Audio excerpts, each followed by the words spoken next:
This episode sponsored by Lake Monster Details, producing the Don's Light and Magic Legacy line of parts, offering upgrade parts and decals for accuracy, special effects, and lighting. Visit www.lakemonsterdetails.com and make it glow. Also sponsored by GCals, producing aftermarket replacement decals and custom quality graphics for your favorite spaceships. Visit www.gcals.company.site and add some personalization to your sci-fi models today. Also sponsored by Mask Design, boldly going where no masking kit has gone before. Take your model to the next level of detail and accuracy with a masking kit from Mask Design. Visit Mask Design on Facebook or click the ordering link in the notes below the video. Also sponsored by Paragrafix. Add superior detail and accuracy to your models with photo etch, resin, and multimedia accessories from your first source for photo etch parts and more. Paragrafix. They count rivets so you don't have to. Visit Paragrafix at www.paragrafix.biz or click the link in the notes below this video.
Hey, what's up, fellow modelers? Will here. Welcome to the Ensign's Chair. Welcome back. It's been quite a while. It's I think the last build video I did was the end of September, and it's almost the end of January. So it's been almost 4 months since I put out a video. But I knew it was going to be a little bit of a delay. I didn't expect it to be this long of a delay. But a couple things have delayed my return to the tube. But I'm back now. Back on the Reliant model, and we'll take a look at that in a minute. Just to catch you up real quick, and I'll do this real quick because I know you're here for the models. You don't want to hear my story, but I've so as you know, I moved out west from Virginia and relocated to Nevada, and I've been here, like I said, almost 4 months now. I moved out here the beginning of November. And my plan was, when I moved out here, to do kind of a video log and explore some stuff. And I did make a couple stops on my way from Virginia through West Virginia and then into Kentucky. And my first day I made it to just past Louisville, just inside, I think it was Indiana, the other side of the river from Louisville. And the second day, though, my plan was to get to St. Louis, do a little bit of sightseeing in St. Louis with the arch and that.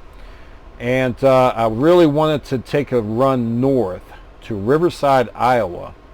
And for those of you that know, and probably most people know this if you're a Star Trek fan, Riverside, Iowa is the birthplace of Captain Kirk. And they have a big thing they do up there. They have a Trek Fest that they do up there every year. And I had a coffee mug that got broke, and I was going to get a replacement. But I just want to do a kind of a tour of Riverside for those of you that haven't been there and maybe haven't seen much of it. There are a couple of places there to kind of check out that are noteworthy for Trek fans. And but on my second day, I actually had a car accident, and it wasn't my fault. And but my car was totaled, and it just threw a kind of a curveball because now I had to get different transportation and figure out how I was going to get the rest of my move done. I lost an entire day, maybe almost a day and a half, sitting there in Indiana, or actually it was in Illinois. I'd just gotten into Illinois, and so I lost about a day and a half, which meant that I had to cut out my trip to Riverside because it was out of the way, and it just would have taken more time, and I was kind of on a deadline to get moved here. And so unfortunately, I'm sorry, I wasn't able to do it. I do have yet to move my wife out here with me, and I'm temporarily set up. I'll talk about that in a minute. But when I move my wife out here, hopefully come the summertime, hopefully I'll be able to do a stop by. Sorry, my cat's going nuts over there right now. Hopefully I'll be able to do a stop through there on my way out here again and show you that stuff. But anyway, I got moved out here, and for the first month I was in a hotel room. The company that I'm working for now put me up in the hotel room for my first month, and so I couldn't really do anything with the model there because I can't be doing any painting in the hotel room and that, and it's too cold outside to do anything as far as paint. So I was in there for a month. Finally got, I went and bought a fifth wheel camper, which is what I'm temporarily set up in now. And I'm going to tough out the winter time, and come warmer weather, we're hoping to get worked out to get everything moved out here and getting in the house. So for now, this is where I'm at, and got that worked out towards the end of November. As soon as I got moved in here, I got sick, and pretty much the whole month of December, I was down and out. I barely had the energy to go to work, but I had to, and I just didn't have any energy, any motivation to sit here and work on anything. And so finally, within the past 2 weeks or so, right around just after the first of the year, started to get my strength back and started to feel a lot better. So here I am. I am back in the modeling, so we're going to get back into the builds. I may have to slow down a little bit on kind of switching between models because I don't have the space here like I did in my shop to kind of have one model set aside and work on one, and then I basically had 3 or 4 different models set aside that I was working on, and I don't really have the space for that here, so I kind of got to have stuff boxed up, and then what I'm working on my build desk for now. So I'll be focusing on getting this Reliant done, and then I'm kind of debating. I've had people ask about the Excelsior build, getting back to that. But I also really need to get this Ian Lawrence tribute build done, because I still have a tribute build to do for the late Boyd Crompton, who passed away last summer, and well, actually not last summer, last fall. And I need to get to work on that. I need to get this done so I can move on to other stuff. But I keep looking down because I'm looking at the saucer for it right now. But so I'm leaning towards getting that 1350 refit done, and then going back into I've got the Excelsior build. I still have the 1537 Enterprise B that I've got to get done, and then on top of that, I've kind of gotten a resurgence on working on that 1250 from doing this Reliant, working on that 1250 Reliant. I'd like to get that done at some point too, especially since I've been kind of inspired by some of the stuff that I'm going to be working on here. To be able to do that on a bigger format, I think would be a lot of fun. So that's the plan. But I do want to say though that I want to do something with followers. I notice I've still had new followers even though I haven't put a video out in 4 months. So thank you to those of you that have subscribed within the past couple months without really getting any new information. But new information is coming now. And I do want to start kind of I want to look at starting a segment to show my appreciation for everybody that subscribes and kind of supports me and all that. So what I'd like to do is, and this is kind of killing 2 birds with 1 stone, because what I want to do is I want to kind of show my appreciation, but also give some additional support to my sponsors, because they haven't gotten anything out of me in the past 4 months either. So what I'd like to do is, if you have built a model with anything from Paragrafix, Lake Monster Details, Mass Design Paint Mass, or Gus over at GCals using his any of his decals, please send me some photos, share your model with me. I've seen some great builds posted on the Facebook page, but like I've said before, I know a lot of you don't do Facebook, so I kind of want to share some of those builds I'm seeing with some of you on YouTube that maybe haven't seen any of those builds. So please share those with me, and I will look to try to start sharing some of that stuff in my videos. Anyway, I don't want to make this too long of an introduction, a reintroduction in the way. I want to get back in the build because I know that's what you guys are here for. So give me a minute. I'll put you on the bench. We'll get to work. All right, so last I left off, I had just finished pretty much all the assembly. I had one of the nacelles I had to put together yet, but they're both together now. I did a complete, I wired everything together before I sealed it up and did a light test and made sure everything worked. Everything works. So I went ahead and sealed everything up. The only thing I've got to do is I need to order a replacement Arduino because for some reason it appears my pin 7 is not working. I've tried all kinds of different things. I've tried reloading the program, and I've tried using just the direct wiring setup, and it does not appear that the pin 7. If you remember back, I hooked up the roll bar and I tested the light and everything worked. But for some reason my pin 7 seems to have stopped working on this. So I'm going to order another one and just see if that's the issue. But I don't see any other possibility since, like I said, I basically just ran the wire directly from the ground to pin 7. And even then it wouldn't work. So it's definitely not the wiring in the ship. I tested all the wiring in the model before I sealed it up, and everything works great. I've got everything sealed up now, and now what I'm working on is the tedious task of getting rid of all the joints, all the seam work in that. So you can see I'm kind of working on it here. It's taking a couple passes. This is pretty good here, and I've worked my way around, all the way around, and let me focus here just a little bit so you can see that it's very rough finish. Right now what I've done is I've used I think this is a what is this, 120 grit, and the reason why I went so aggressive with this because around the saucer there was a lot of a bit of a lip in spots where it didn't quite line up properly. You can see a little bit of that right here. Let me try focusing a little bit more so you can see a little bit better. You can see there's a little bit of a lip right here.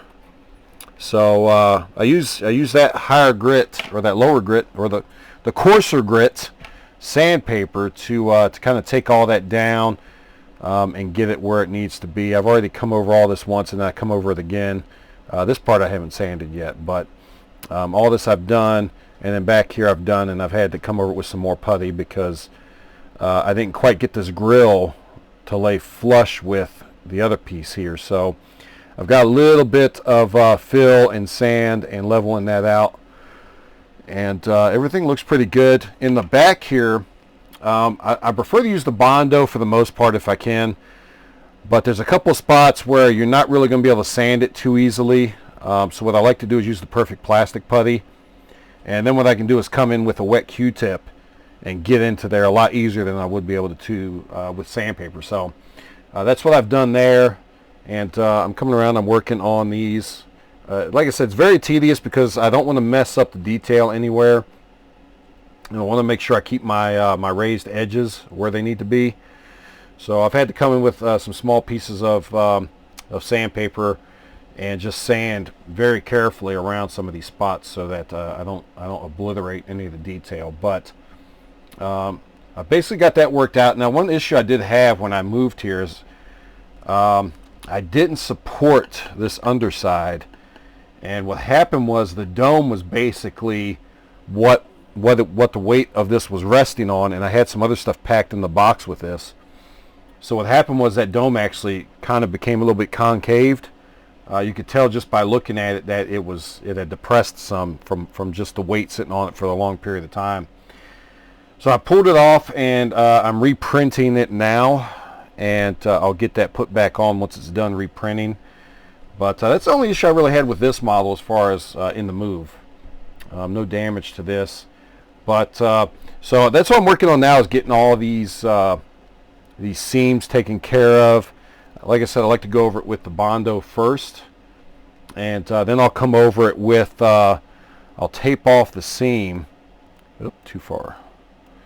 And I'll come in with some perfect plastic putty, and that way the perfect plastic putty doesn't take as much sanding effort as the Bondo does. So what I can do is come in with a finer grit sandpaper. I think the grit I'm using for final is 400. And what it does is these areas here where maybe I lost a little bit of the detail from sanding the Bondo, I can come in with that lighter grit, and this will sand away a little bit easier, and it'll let me kind of help reshape that detail I may have lost, because these raised areas here, and it's notorious on the 1350 refit as well, that when you sand these, it's hard to make sure you don't make this to where it just looks like one continuous slope, and you erase this raised edge on these areas here. So like I said, what I like to do is come in with some perfect plastic putty, because it sands a little easier, and I'll come in and try to restore this detail on the back edges here where maybe you lost a little bit of it. Plus it lets me fill in around these lights. And what I can do, again, like I said, I can come in with a Q-tip with a little bit of water and clear this off, and then that way I'm not damaging or taking the chance of damaging that SMD that's there, because if you want to sand around this, if you hit it with the sandpaper, you could possibly break that SMD. So I'll put perfect plastic putty around it, and I'll come in and I'll clean around it with a wet Q-tip, and then that way I don't have to run that risk of damaging that SMD. But you can see I pretty much got it worked in. I've got this fin pretty much worked in and sanded, but just got to come around and take care of this perfect plastic putty. Now I've done that on both of these. So this one is at the same point. You see I've got that perfect plastic putty on there. But what I'll do is, once I get these seams worked out, I'll hook these up to power and light them up, and I'll turn my my overhead light off, and I'll look for light leaks. And what I'll do is I'll come in again with a little bit of perfect plastic putty slurry, which is basically perfect plastic putty and water, or in this case I've used a little bit of the invisible glass windshield cleaner. I put it in there because it evaporates a little bit better than just water. So I'll put that in there, and what I'll do is, because I'm pretty sure along these edges of these grills I'm going to have to put some in there and let it get in there. And that would be hard to do with just a little bit of Bondo, or even with just straight plastic putty, to get in there and then get it all back out without messing the detail up, because you definitely don't want to be sanding inside of these grills. But what I'll do is I'll use a little bit of that slurry and fill in around these gaps to take care of any light leaks. And I'll also look for any light bleed through the plastic, and I'll show you when I get to that point. But I'll put a little bit of some black, I've got some black microfiller from All-Clad that I use to just put a light coat to do any additional light blocking needs to be done if I get any light leaks through the plastic or along any seams. So that's what I'm working on. I've got a lot of work to do with that. I'm still debating whether or not to attach these the nacelles to the roll bar itself, because I kind of want to be able to take care of when these get connected. Obviously I'm going to have some seam work probably around the bottom edges where these pylons are going to attach. Now I got to get the wires on the inside. Where these pylons are going to attach to the roll bar. So I don't know. I might just do what I can with this. Go ahead and using the Mass Design mask, go ahead and get all this done and just leave this top edge where that's going to connect to this pylon naked, so to say. And then that way I can do all my putty work and whatever else needs to be done with that, my seam work, and then I can paint from there on up as needed. So that's my thought on that. Again, a lot of work to be done on the roll bar itself. I'm trying to get rid of that seam. You don't really need that seam around these forward, I'm calling these mega phasers. I think that's what they're supposed to be. You can see I put perfect plastic putty around here because it'd be kind of hard to sand, but I did have some light leaks around this, so I filled it in with perfect plastic putty, and I'll come in, like I said, with a wet Q-tip and just clean that up, and she'll be good to go. But and I've done the same thing under here. I've got these kind of filled in with perfect plastic putty, and same thing on the back. Got that filled around with perfect plastic putty. I'll come in and clean that up with Q-tip, and that'll be ready to go. But my main focus is trying to get that seam work done around these mega phasers. And so that's where I'm at. I'm working on all my seam work on here. It's a little time consuming, and like I said, a little tedious, just because there's a lot of small spots, a lot of fine detail that needs to be taken care of. So I'm going to continue to work on that, and once I get something done to where I can move on to another step, we'll come back and take a look. Alright, so I've got the nacelle wired up because I've finished with the seam work. You got that one big seam all the way around because the nacelle split in the middle with the kit. But you've also got this piece that inserts in the front. And what I'm looking for is, let me cover this light up. You might be able to see a little bit easier when this lights up. You see the light leak that I've got around the edge there. So what I want to do is take some of my slurry perfect plastic putty, and what I'm going to do is run some of that in there, let it get in there, let it dry, and once that dries I can come in with a Q-tip and just run it in there and clean that up. That way it's the easiest way to do it that I can think of. Again, that's one of those things that Boyd over at TrekWorks kind of put out there, and that's who I learned it from, was to use this little this perfect plastic putty. Just make a little slurry out of it, and it works great for getting into little crevices where you see light leaks that you need to fill in. So that's what I'm going to do. I'm going to work on getting that filled in. I've got it here in the front, and I've got one right at one little spot right at the front of the bustard collector here. So I've got to get those filled in, and other than that, everything else looks good.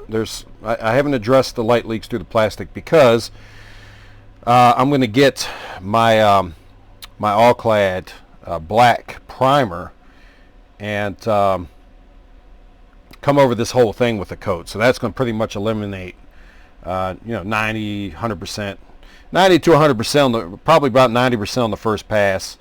And then I'll make another pass, and that'll take care of the rest of these light leaks. I do have to mask off the two side lights here, and I also have to mask off the strobe. The thruster that you see lighting when it comes back on here, you see that thruster lighting right there on the corner. I'm going to let that get completely painted black, and then I'm just going to scratch off where I want the light to come through on that. It's such a small part. It's too small for me to cut masks for, so it's easier just to go ahead and paint that all, light block the whole thing, and then scratch open where the thruster vents are supposed to be on it. So that's what my plan is for that. So I'm going to work on getting that done on both these nacelles. I'm still working on the saucer as far as finishing and smoothing out some of the rough spots around the edges there where I did the seam work. So I'll get that done too. And then we'll move forward. So give me a little bit, we'll come back, take a look. Alright, so I've just about got all the seams dealt with on everything. But what I was looking at real quick was, I'd mentioned before, I wasn't sure if I wanted to attach the nacelle to the roll bar before I painted it, so I could do all the final blending with the seam here. But what I'm seeing is, just test fitting this, it actually fits pretty well. And I've just got a little bit of a gap in the front. Let's see if I can pick this up here so you can see it. A little bit of a gap. And let me focus. Right there. You see a little bit of a gap right there. And then a little bit of a gap at the back. But the sides, on both sides, pretty much fit flush. So I think I can get away with going ahead and doing the nacelle separate from the roll bar. I just think it's going to be easier to get to handle the nacelle and paint it with it separate from the roll bar, plus get the underside of the roll bar and all that done without the nacelle attached. And I think I can get this attached. I'll probably just not paint this very last. I don't think there's any. I gotta look at Gary's mass design set. But I don't think there's any pattern along this last top area here where I guess the pylon connects to the top of the nacelle. So I think I can get away with leaving those off, and it should be pretty easy to blend. At the most, I'll probably just have to use a little bit of that that slurry mix that I use, or that I make with the perfect plastic putty, which I'll talk about here in a minute. I think I've talked about it before, but I haven't talked about it on this video as far as I can recall in this build. So I think I can use that and just kind of blend it in, and then you just come back with a Q-tip, and I'm going to show you that method here in a minute. But I think I can work that out. So that's pretty much what I'm going to do. I just got to get this back apart. There we go. And the only seam I'll really have to deal with is the seam on the back edge here and on the top edge here. But I just won't paint the pylon itself until after it's attached, because the pylon will be easy to get to. I think you've got a pattern on the inside here, and even with the pylon, the nacelle attached, I should be able to get to that pretty easy. Alright guys, sorry about that cut. Tiberius decided he wanted to join in, and he jumped up here and knocked everything over. Almost knocked my water over. But I was saying, I just got to, so I can get all this done and paint everything except this part down here on the bottom, the lower part of the pylon. I've got to deal with this seam here and this seam on the top once I get the nacelles attached, and then I can just paint this whole thing. So I'll probably just wait until after I get the nacelles attached to even do any of the roll bar, because the roll bar should be pretty easy to do even with the nacelles attached. It's the nacelles aren't going to be in the way of anything. So I'll probably do my nacelles first, get them attached, and then I'll do the roll bar in its entirety. But that's my plan of attack for that. We'll see how that works out. Hopefully I can do that without too much trouble. And I did want to talk about, I know I've talked about this in other builds. I don't think I've talked about it in this build yet, but a lot of the work I'm doing in some of these spots where it's hard to get in and sand a seam, especially in these recessed areas like you have here. Let me focus a little bit so you can see here. Might be too much.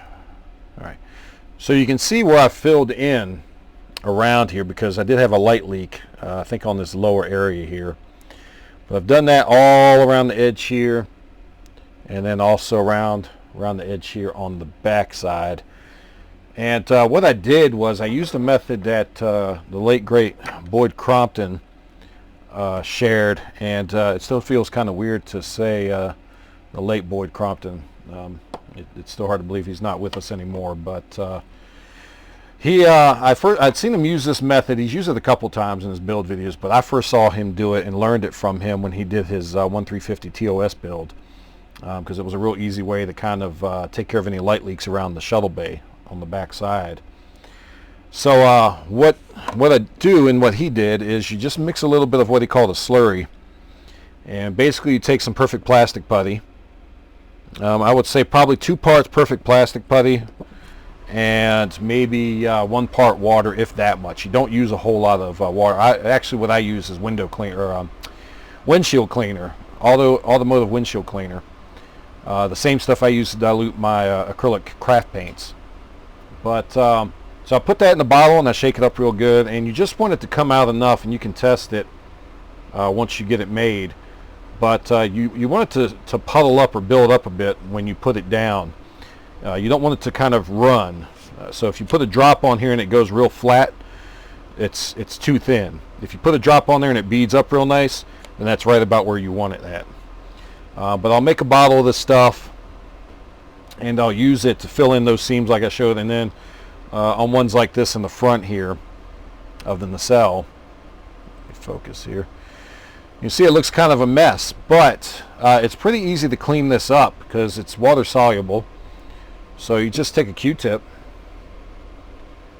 and come in here and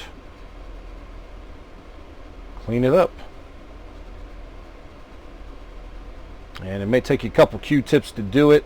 I also use some of these Q-tips that have a fine point to them. You can get these from Hobby Lobby and maybe Michael's. I don't know. I usually get these from Hobby Lobby. But once I get this work down with a larger Q-tip, I'll come in with the finer point to kind of make sure that it's in the seam where it needs to be and not going to cause any problems when I go to paint. But you can see the stuff comes off pretty easy once you get it wet. When it's dry, the Perfect Plastic Putty sands really easy. But I don't like to use it for big gaps.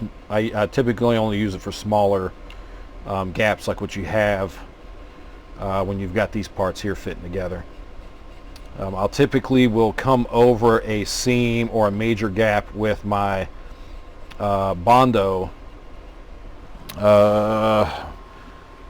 glazing and spot putty first, and then after that, if there's some fine pinholes or that I need to get filled in, I will come in with that slurry of Perfect Plastic Putty and let it dry, and come over it with Q-tips like I'm doing now. And it's a real easy way to fill those seams or those little gaps that you might have light leaks coming out of. And let's take one of these little pointed ones now, and that way you don't have the little pinhole light leaks or that.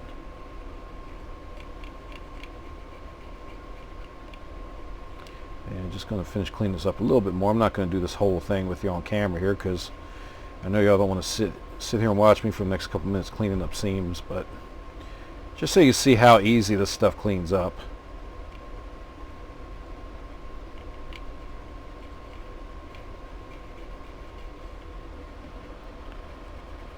But there we go. I mean, you pretty much get the idea there. You can see it's somewhat cleaned up. I still got to get up into here a little bit more, but you see how that's starting to clean up.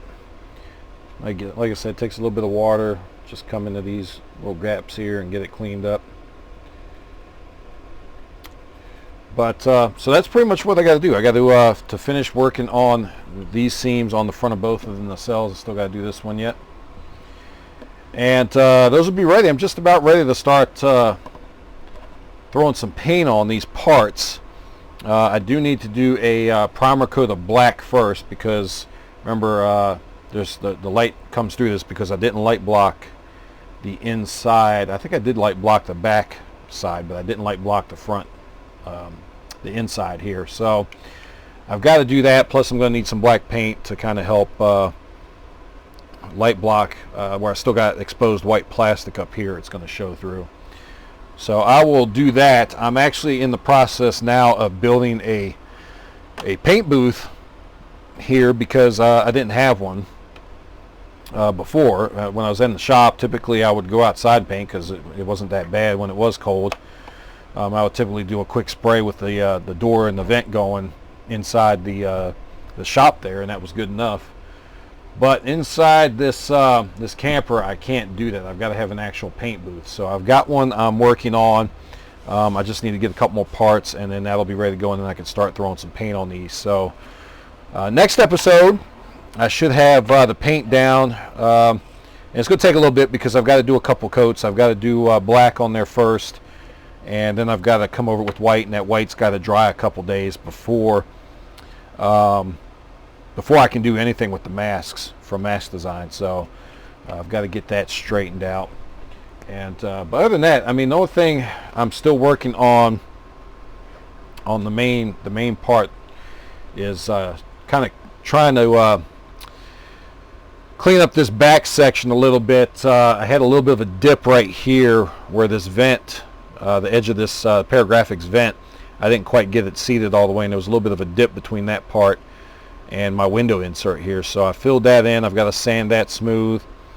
Working on this back edge here, it got a little more rounded than what I wanted, so I put a little putty there just to bring it out, the edge out a little bit, and then I'll sand it and square up that edge on both sides here. Same thing on this side. There was a couple spots where there was a dip, especially on the top here. I kind of rounded it off a little bit, so I've got some putty up there, and I've got to sand that and bring that to more of a fine edge on there. And then outside of that, this is pretty much ready for paint. I've got a couple little spots that I filled last minute that I've got to come in and sand a little bit more. But other than that, it's about ready. Like I said, I'll get the paint booth set up and get a coat of paint on this, and hopefully, like I said, next episode, come back. We should be ready to start using Gary's mask from Mask Design and start laying down our craft paint mixtures that he's got. And I'm really looking forward to getting that coat of white on here. It's kind of like having a clean canvas to start with, and there's a lot of work to do. I've still got to put this photo. I've got to put that photo etch part in here yet too, so I got to get that in there. But I'm looking forward to getting started on the Mask Design paint masks and getting that done. I do have this lower sensor dome reprinted, so I've got to get that reinstalled and puttied around, and we'll be good to go. And I'm really looking forward to working out some paint masks for that painting, since we got that nice image of the studio model in this section now. I do want to make some paint masks and be able to do the pattern on the back of the bottom here, just like on the studio model. So looking forward to working that out. And like I said, hopefully next video we should be ready to start working on that. I do have another Arduino Uno on order as well, because this one, like I said, apparently the pin 7 has stopped working on that one. But anyway, guys, that's pretty much it. Short episode, like I said, it was going to be, because I just kind of want to cover the last little steps I've got to do before I can put on the final paint and then get ready for the Mask Design paint masks and get that done. And also, I wanted to get something out because it's been so long since I put out a video. I know my sponsors are probably about ready to kick me to the curb because it's been a while. But like I've mentioned before, I have seen some beautiful builds from other people using stuff from Mask Design, using stuff from Lake Monster Details, using decals, and stuff from Paul over at Paragrafix. So great to see those builds. Like I said, send me some pictures of builds that you've done using those parts from my sponsors, and I'm going to look to start sharing some of those fantastic builds that I see other people doing that I envy a lot, because I seem to take forever getting one build done. But anyway, guys, again, that's it. I just want to get out a quick video, and next time we come back, we should be ready to start on some actual painting. So again, thank you to everybody for watching. Thank you to all the new subscribers, and until next time, keep modeling.